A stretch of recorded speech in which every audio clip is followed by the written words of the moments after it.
কালি পুলিচৰ sub inspector result দিব আৰু এডিআৰই পৰীক্ষাৰ তৃতীয় বৰ্গৰ ৰিজাল্ট দিব।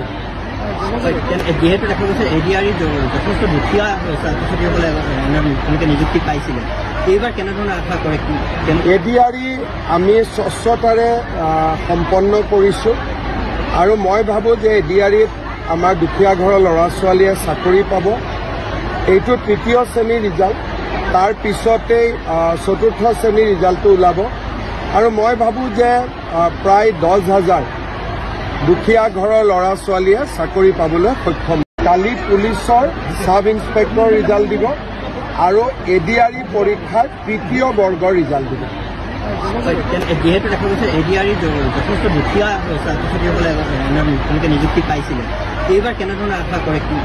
এডিআৰই আমি স্বচ্ছতাৰে সম্পন্ন কৰিছোঁ আৰু মই ভাবোঁ যে এডিআৰইত আমাৰ দুখীয়া ঘৰৰ ল'ৰা ছোৱালীয়ে চাকৰি পাব। এইটো তৃতীয় শ্ৰেণীৰ ৰিজাল্ট, তাৰ পিছতেই চতুৰ্থ শ্ৰেণীৰ ৰিজাল্টটো ওলাব আৰু মই ভাবোঁ যে প্ৰায় 10,000 দুখীয়া ঘৰৰ ল'ৰা ছোৱালীয়ে চাকৰি পাবলৈ সক্ষম। কালি পুলিচৰ সাব ইন্সপেক্টৰ ৰিজাল্ট দিব আৰু এডিআৰই পৰীক্ষাৰ তৃতীয় বৰ্গৰ ৰিজাল্ট দিব। যেহেতু দেখা গৈছে এডিআৰই যথেষ্ট দুখীয়া ছাত্ৰ-ছাত্ৰীসকলে নিযুক্তি পাইছিলে, এইবাৰ কেনেধৰণৰ আশা কৰে?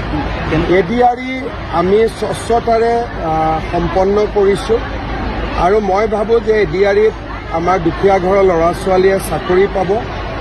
এইটো তৃতীয় শ্ৰেণীৰ ৰিজাল্ট, তাৰ পিছতেই চতুৰ্থ শ্ৰেণীৰ ৰিজাল্টটো ওলাব আৰু মই ভাবোঁ যে প্ৰায় 10,000 দুখীয়া ঘৰৰ ল'ৰা ছোৱালীয়ে চাকৰি পাবলৈ সক্ষম।